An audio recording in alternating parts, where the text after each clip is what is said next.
मोरिया पहिरी दुल्हा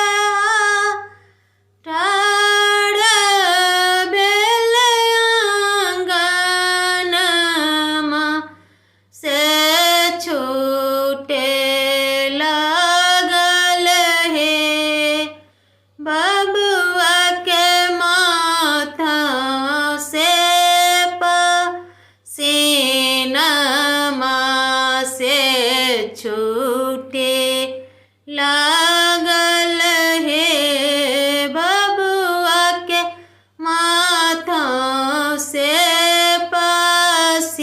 पसीनमा घर से बाहर बेली आमा सोहागिन से पूछे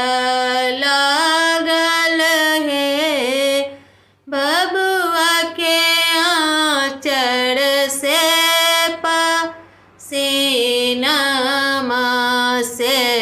पूछा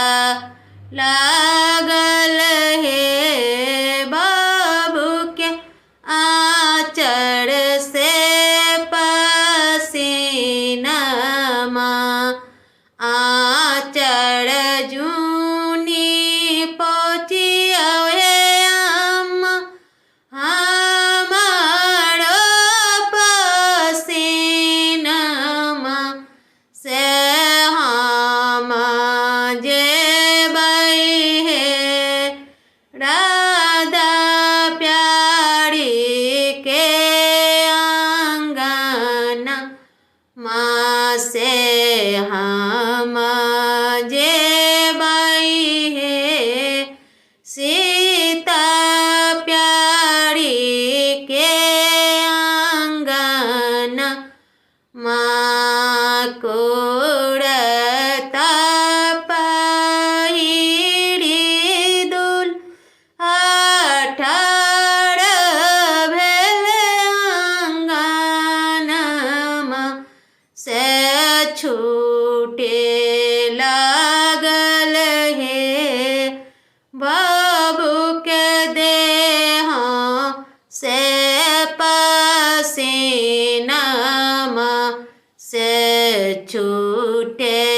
लागल हे बाबू के देह से पसीनमा घर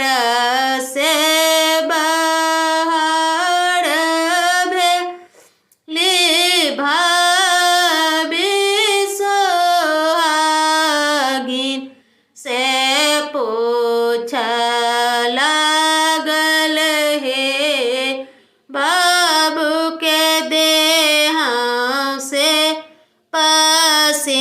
पसीनमा से पूछे